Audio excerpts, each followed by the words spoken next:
సత్యనారాయణ వ్రతం చేశాం. రాజుగారి కథలో గొల్లవాడు ఉన్నాడు. గొల్లవాడు వ్రతం చేశాడు, ప్రసాదం ఇచ్చాట. వెంటనే కథలో ఏముంటుంది?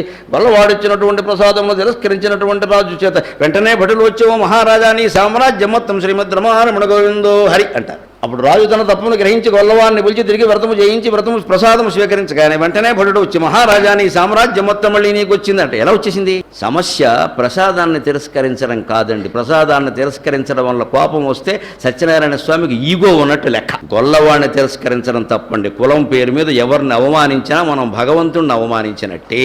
నువ్వు రాజు అయితే నువ్వే చేస్తావా? గొల్లవాడు చేయకూడదు వ్రతం. దేవుడు ప్రసాదం ఎవరిచ్చినా ఒకటేనండి, ఎందుకు కాదనాలి? గొల్లవాడు కాబట్టి తిరస్కరించాడు అతను, ప్రసాదం కాబట్టి కాదు. అది కులధిక్కారం తప్పు. మన సాహిత్యం అంత గొప్పది, మన వ్రత కథలు అంత గొప్పవి. ఏ కులాన్ని అవమానించవద్దు. అందుకే సత్యనారాయణ వ్రతం కథ చూడండి మీరు. బ్రాహ్మణుడు వ్రతం చేస్తారు, కట్టెలు కొట్టేవాడు వ్రతం చేస్తాడు, గొల్లవాడు చేస్తాడు, రాజు చేస్తాడు, వైశ్యులు చేస్తారు, అన్ని రకాల వాళ్ళు చేశారు. ఇన్ని రకాల వాళ్ళ కుల కథలు ఎందుకు పెట్టారు? అందరూ కలిసి చేసుకోవడం చెప్పడం.